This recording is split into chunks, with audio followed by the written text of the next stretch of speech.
Okay, hi, welcome back to Spazzing with CP. I'm your host, Marie Wow CP, and your other host, Mike Loper. Hi, Mike.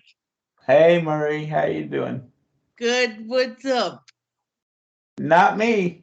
Well, I'm just chilling. Yeah, yeah. what we talking about today? Let's tell our 6 viewers we have, or 5 viewers. No, probably 4, because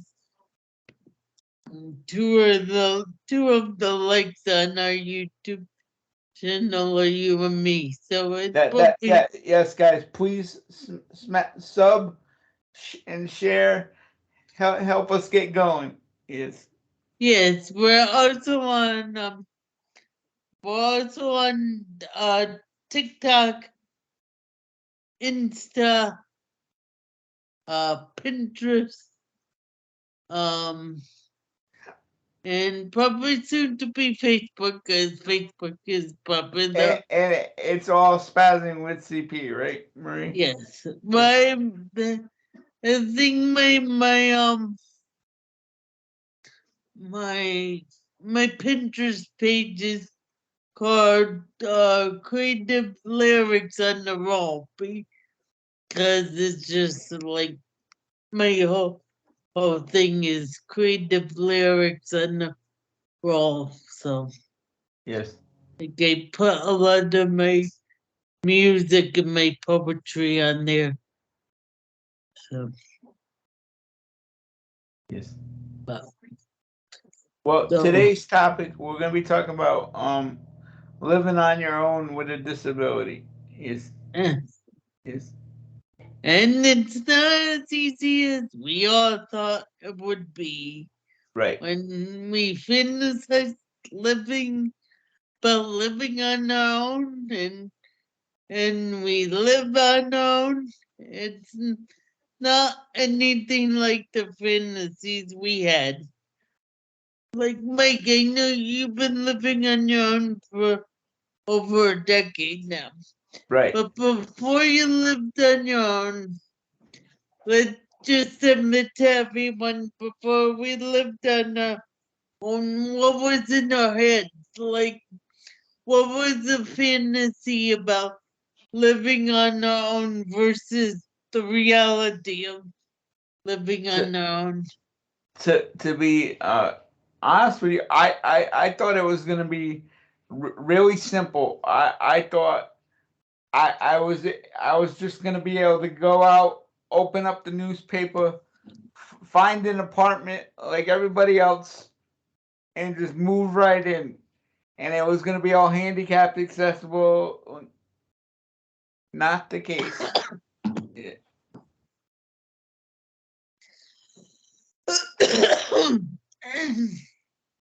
And Mike and I live in two different situations where Mike wanted to own something. I want.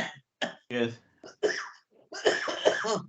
Well, I, I mean, like I said, at first I was open up to the idea of renting, or I saw a news story on in Pennsylvania.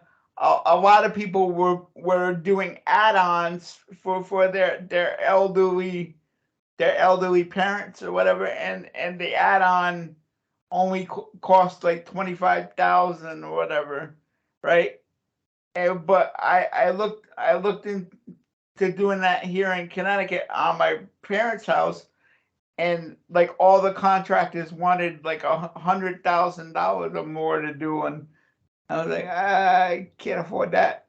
So so then I contacted the United Cerebral Palsy. They hooked me up with a wonderful social worker, Michelle Bussolati, who's no longer there, but she was awesome.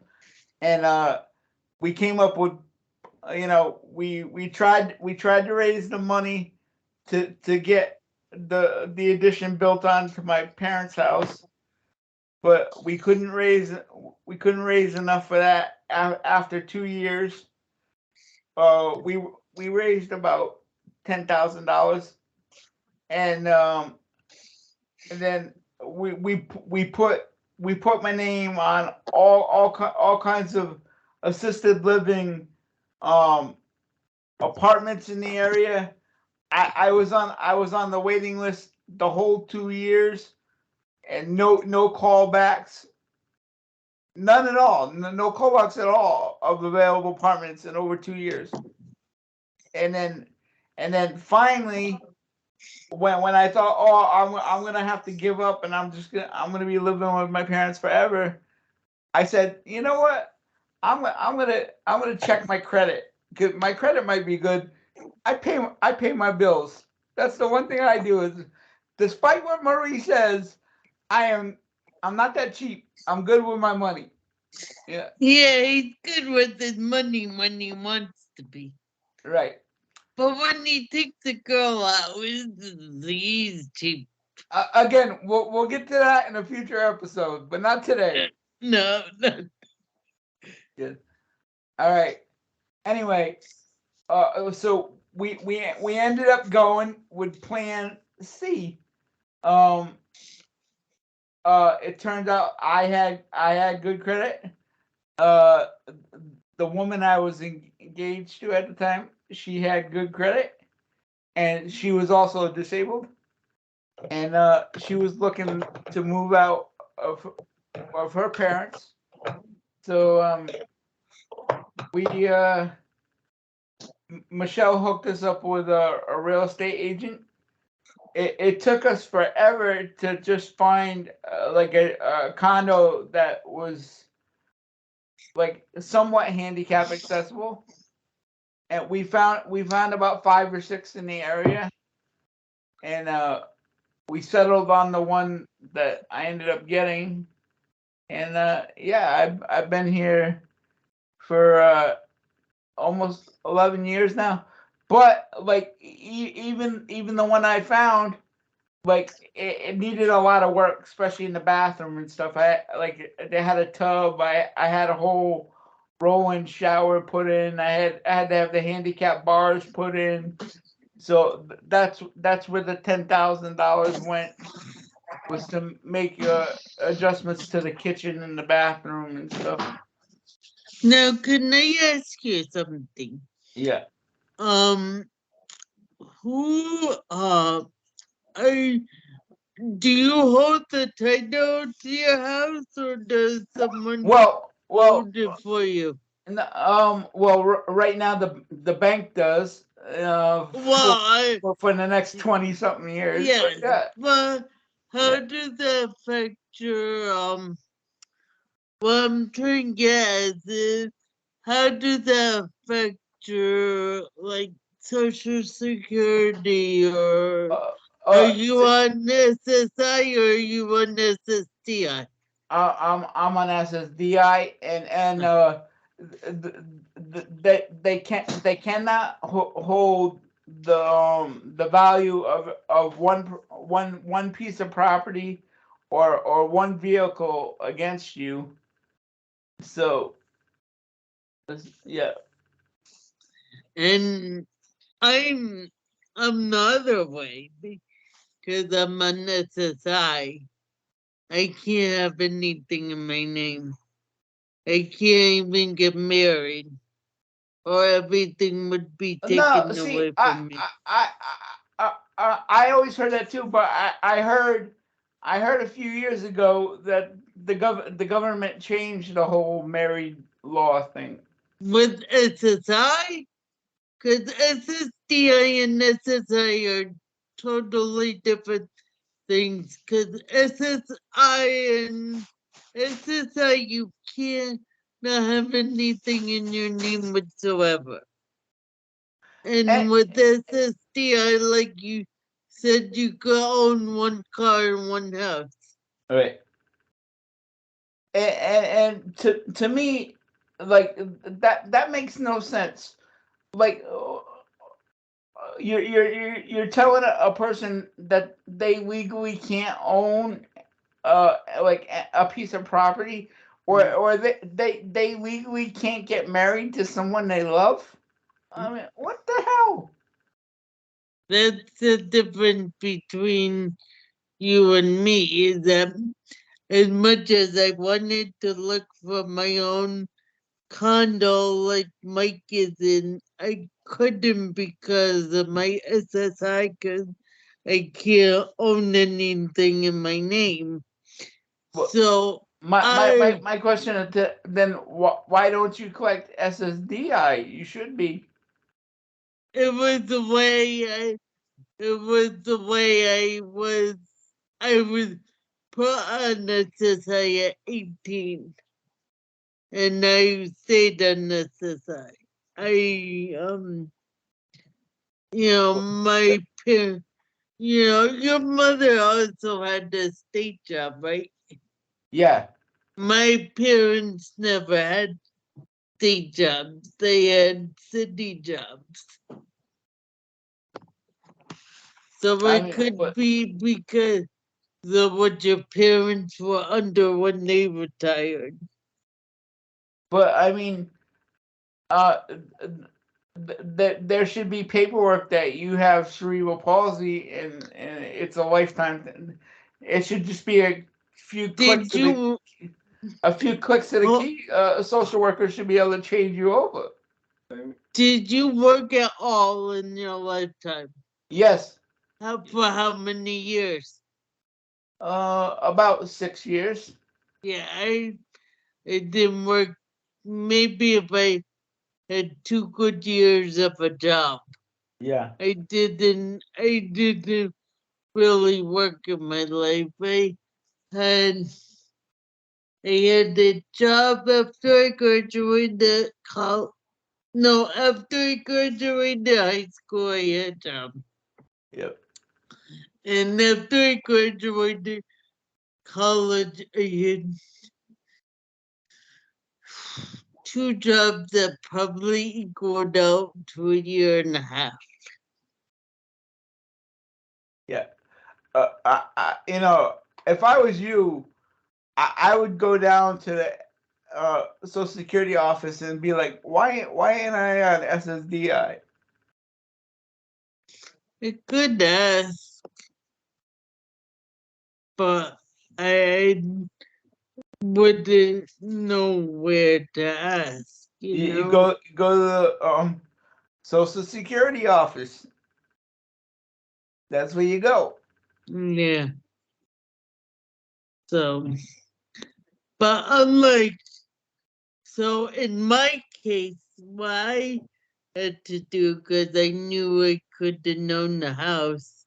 In my mind, I had all this ideas of grandeur of, okay, I was gonna own the house and set my own rules and have parties all the time, and Kind of no, like I did.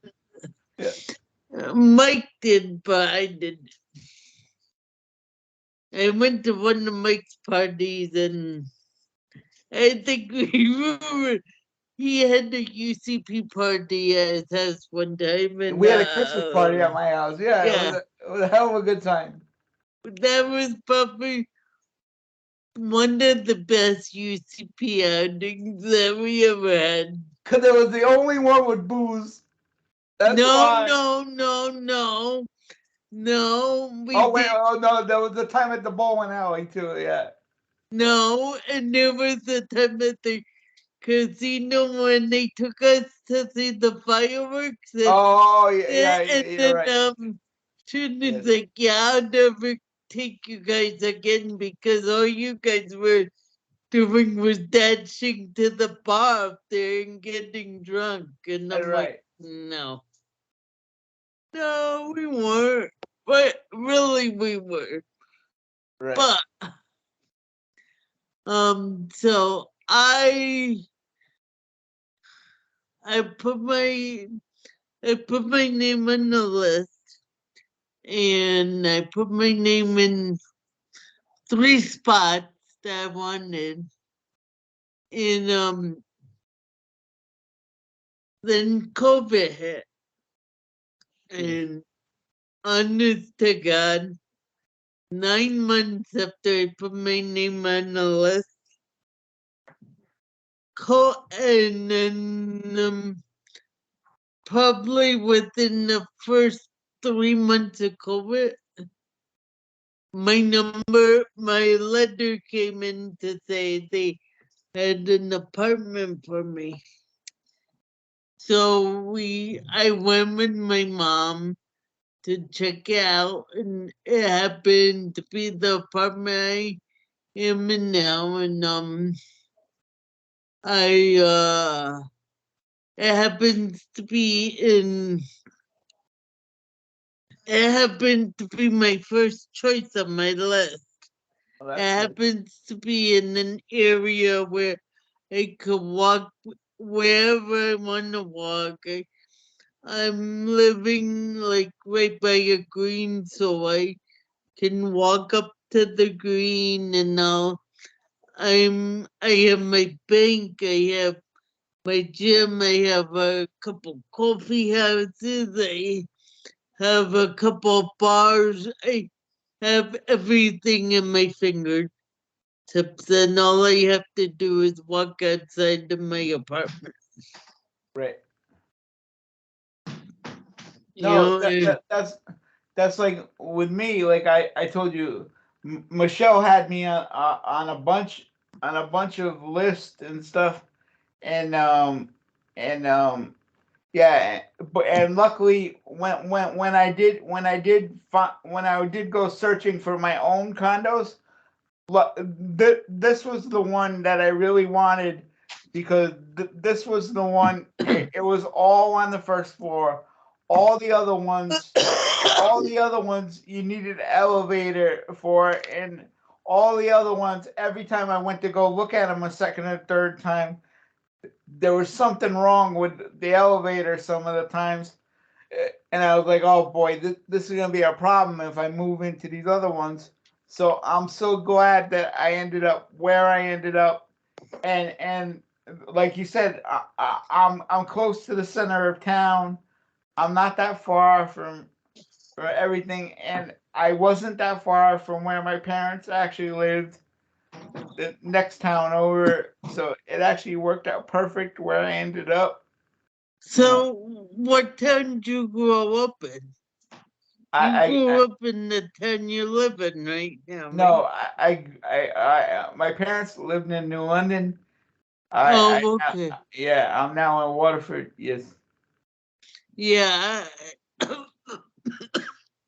I grew up in a town over from me right now. So, Yes. like, it was always a town I frequented all the time. So, the three towns I picked were the three towns I hung out in the most because my town, there was nothing in my town. Yes.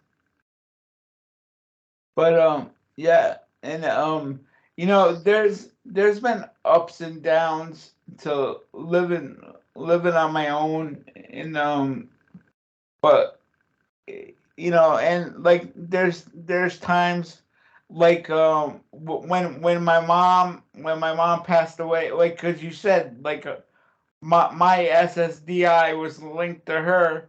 So like when she passed away, I actually lost my Social Security check for like 3 months until they got it reinstated. So for Mm. like three months, I was side hustling like crazy just to pay my mortgage. You know, Yeah. yeah, So, and because I live in elderly and disability housing, my, it's only 1/3 of my income. yeah, that's another crazy thing, right? Because I've talked to social workers and stuff since I've been living on my own. Like the state has tons of programs, like you said, if you rent to help you with renters assistance, but they have nothing for somebody in my situation if you own. So I didn't know that. Like, Yeah. you know, I just pay 1/3 of my income. Yep. So should I apply for renter assistance? It sounds like you're already getting it if you're only Oh, paying okay. 1/3 of your. Okay, yeah, Right. yeah.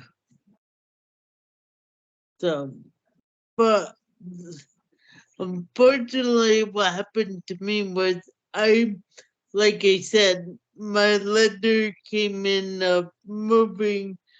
COVID happened in March of 2020, and in June of 2020, I got my letter saying that I was able to move in for probably a full year and a half Right. to 4.5 years to 2 years. I was stuck in my apartment because of COVID. Right. So I think even though I didn't want to be in my apartment because I wanted to go on my own to do things, I think it was the best for me because it got me used to fully living on my own without many people coming in and out Yeah. because of the fact that many people couldn't. Yep. So it was only like my parents and some family. Yep. But so during my whole year and a half of staying in, I got to really know who I was and understand my CP and understand. I guess I want to say the power of what my CP holds for me. Like I understand, and I even do too. CP to us is kind of like, it's kind of like we don't want to have CP, but we have no say. We have Right. CP and we have what we have, and we have to make the most of what we have. It's a daily battle. It really It's a is. daily battle, it's a daily challenge. It's how you face those daily battles and those daily challenges that can make or break you. And, Yes. you know, sitting in my apartment for a year and a half by myself, I really got to understand what the power of my cerebral palsy can do. It's a part of me. It's not who I am. It's a part of Right. me just like my brown eyes are a part of me. So why can't I incorporate it to how I want to live? Right. And I did, and it's all about, I'm not gonna say I'm always a positive person, but you have to find the positive in a negative thing, right? It's like life is a learning experience. Yes. Yes. And I think that's what living on my own has taught me. Yes. And Whereas, and when I first started this process, like I said, originally I started this. I was engaged, and then, after 3 months of living with me all the time. I mean, we were together 3 years, and like we would constantly spend weekends and stuff together. But after actually living with somebody every day for like almost 4 months, she realized she didn't want to live with me no more. So then I had to completely start. I had to get the house refinanced. I had to have my dad co-sign, and honestly, inside, I thought, oh, I'm gonna fail. After like 2 months, I'm not gonna be able to. I'm not gonna be able to pay this mortgage on my own because now it's fully my responsibility for the next 30 years. At least before I thought I had a little bit of help, you know, and I thought secretly in my mind, I thought in 2 or 3 months I'm gonna be back living with my parents because I'm not gonna be able to cut this. And 11 years later, I was wrong, and I'm still here. And so, And I didn't think that I would be able to live on my own during a pandemic, but I thrived during the pandemic because the pandemic got me to really sit down with myself to understand myself. And while I was doing that, I was doing some writing and some journaling and stuff about how I felt about who I was and how I felt about my cerebral palsy. yes. And that really helped me a lot. Oh, look, I turned the closed captions on. There you go. Oh, I hope everybody remembered to set your clock back last week. Eastern Standard. Yeah, yeah. Yes. So, yeah, that's really what it's like living on your own. It's fun, but challenging at the same time. It's like we have to make a budget for ourselves. Right. I'm bad with money, so making a budget is not my forte. Yeah. And we have to try to save money as much as we can, but that never happens because, Because we don't have any to save in the first place. yep, exactly. Yes. And life isn't a party every day because we do have to. I see living on my own as a privilege, as a privilege Yes. because I could be a disabled person and have to live with family all the time, and I'm Or not. You know, or or after I had my spine fusion, I had to live in a rehab facility for a few months, and the daytime staff was okay, but the nighttime, after I used the bathroom all the time, I kept telling them, I don't feel clean, I don't feel clean, and then they're like, oh, you're clean. Well, I broke out in a nasty rash, and my parents took me out of the rehab early because they weren't taking care of me properly, and that's my biggest fear is ending up in a nursing home or a rehab in the future and being in that vulnerable situation again. yeah, and I think everyone is, and I think that should be our next topic is about PCAs and about people who like help help Yeah, us out, yeah. and Yeah, that would be an excellent topic for episode 3. So we'll cover yes, that in episode 3. Yeah, yes. yeah. But as for right now, you know, getting back to living independently,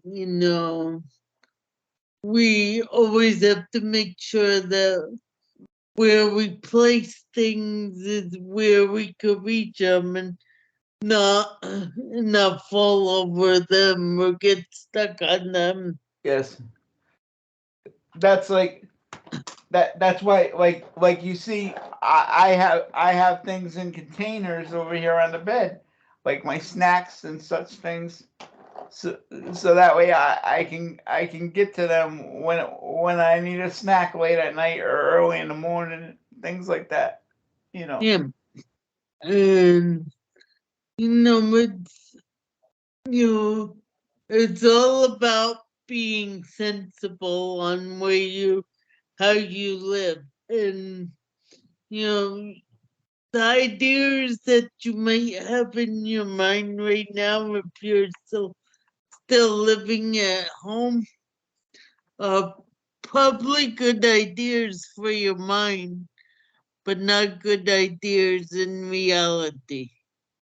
And what I would say to that, what I learned in my almost 3 year process it took me to get out, live on my own, is like don't, and again, thank you to Michelle, because she did not let me give up when I wanted to give up plenty of times, and I got frustrated, and like it's just don't give up on yourself, and always be willing to think of, like I said, my original plan was to either get an apartment or get a attached thing built onto my parents' home, and neither of those things happened. Plan C is actually what happened, was actually going out and getting a mortgage to get my own place, you know. So I'll always be willing to like think outside of the box and try different things too. And if also, and I'm not a big opponent of lists. I hate making lists, but with something big like this, make a list of, okay, this is what is in my mind about how I want to live. But in reality, I could do this, this, and this, Right. and, you know, maybe at some point your dreams can crisscross with your reality, but you have to write a list of what is in your mind and what is really achievable for you. Right. So You know, what we're saying, guys, is just keep an open mind, and never give up on your dream. You know. and I don't know about you, but I'm like the slogan for Silver Pussy is life without limits.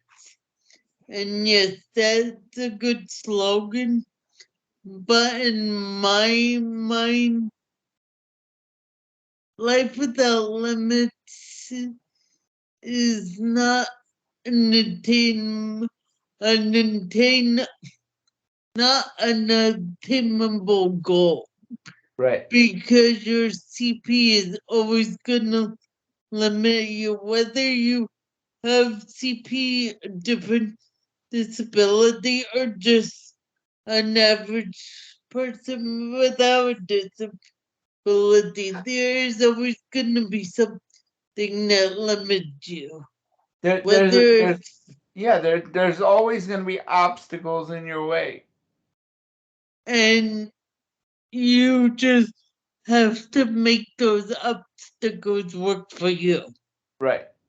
And that's why people call me Marie Wow, CP Marie Workout with cerebral palsy, because I find a way if life limits me, I find a way around it. Might take 1 hour, might take 10 years. But I do find a way to get what I want. Yep. Yes. And Chuck. Yes. And Chuck. She's stubborn. Yeah. But Loper's as stubborn, Yes. even more stubborn than me. Yes. But that's why we get along. Yes. Well, I think it was a great discussion this week, and I look forward to next week's topic. Yes, next week's topic, 2 weeks, whatever. It's going to be the whole PCA process, and yeah. Yes. And if you feel like you want to come on and hang out with us one day, please just email us at Yeah. spazzingwithcp Yeah. at gmail.com. I've already had a few broadcast friends who have reached out to possibly coming on with us in the future on different topics we do. So that's wonderful. Yeah. I have to get on you now and do stuff. Yes. See, Mike's on you now, and I don't like talking to myself. That's why having a show like this is good, because I'm talking to someone. I don't feel like I'm talking to myself. Yes. I don't mind talking to myself. It's just the answering myself that makes me yes. Yes. And I'm actually working on maybe doing another YouTube channel with a friend of mine, and I'll talk a little bit about that as it happens. So in other words, she's not doing good with me, so she's going on to plan B. She always have a plan B, guys. No, I'm having you as my main one, and then my PCA and I are working on something together. All right. Well, Marie, I'll talk to you in a week or two when we put up episode 3. And now that I know how to put this one together, I'll put it together faster than the last one. And if you don't, blame it on your cerebral palsy. On that note, goodbye, guys. Goodbye, guys. Yeah.